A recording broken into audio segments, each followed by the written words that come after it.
Барлықтарыңызға сәлем. Бүгін сіздермен кезектегі пайдалы керемет лайфхактарын бөлісемін. Бұл лайфхак ерекше болмақ. Себебі осындай қарайып қалған қазандарды және де табаларды біз картошканың қабығының көмегімен өте оңай жолмен тазалап шығатын боламыз. Ол үшін видеоны өткізбей соңына дейін қараңыздар. Қараңыздар, мынандай қап-қара болып күйе болып қалайын деген. Мен арнайы осыларды сіздерге лайфхак қылып түсіріп көрсету үшін жумай, осылай май күйінде сақтап жүрдім. Мені ұрыспаңыздар, неге осыншама май болғанша тазаламадың деп.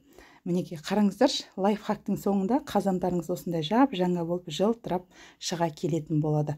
Әрине, ол үшін бізге картошканың қабығы ең бастысы. Осы жерде көптеу болса өте керемет болады. Сосын кір сабын немесе кез келген сабынның қалдықтарынан осылай жасап алсаңыздар болады. Мен сабынның қалдықтарын тастамаймын. Сосын сода, кальцинированный сода қажет болады. Қараңыздар, кез келген сабын кішірейіп қалған кезде оларды тастамай сақтап жүрсеңіздер, осылай сіздерге бір пайдасын тигізеді. Мен осылай қазан тазалау үшін сақтап қоямын да, керек кезде осылай үкіштен өткізіп аламын. Бұл жерде бір кір сабындай бар шығар деп ойлаймын, өйткені мен қазір тек қана осы екі затты емес, көптеген ыдыстарды тазартып аламын. Судың көлеміне қарай, енді тазалайтын заттарыңыздың көлеміне қарай кальцинированный соданы қосасыздар. 3-4 ас қасықпен немесе осындай порошоктың қасығымен қосыңыздар. Картошканың қабығын салдық, бағанағы қалдық сабындарды салдым. Сосын кальцинированный содадан 3-4 қасықпен салып, енді осыны жақсылап араластырып, қазір бірінші мен табаларды салатын боламын. Себебі қазанмен бірге барлығы сыймайды. Қараңыздар, мен 2 табаны тазарттым. Мінекей нанны саламын. Сосын қазанның қақпағын саламын қазір. Бір ыдысқа сыймағандықта мен осылай бөліп қайнататын боламын. Ең кемінде 1 сағат, 2 сағат қайнатыңыздар.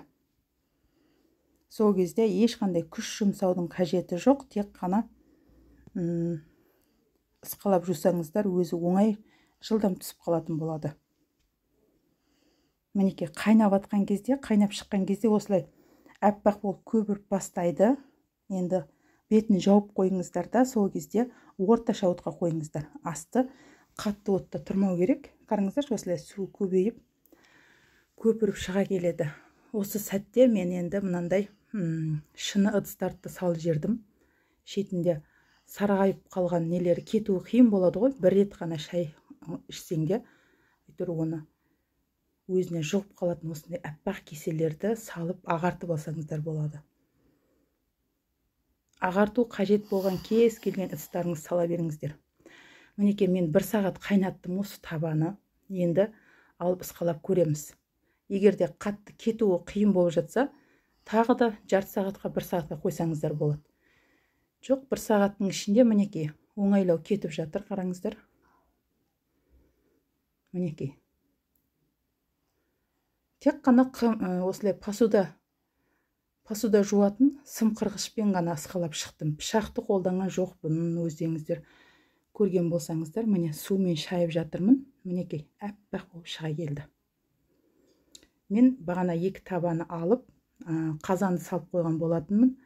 Ал қазанды 2 сағат қайнаттым. Мінекей табамыз, көрдіңіздер ма?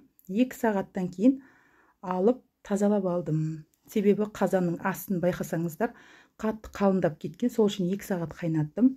Қараңыздар, міне жан жағындағы сары майлары мен ешқандай күш қолданып жатқан жоқпын. Жай ғана губкамен жуып жатқан сияқты қылып, жай ысқалап жатыр мына сыммен.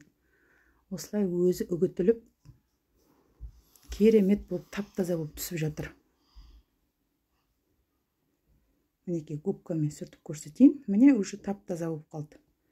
Енді асты қалай кетеді екен, қазір мен сіздерге астын да жуып көрсетемін.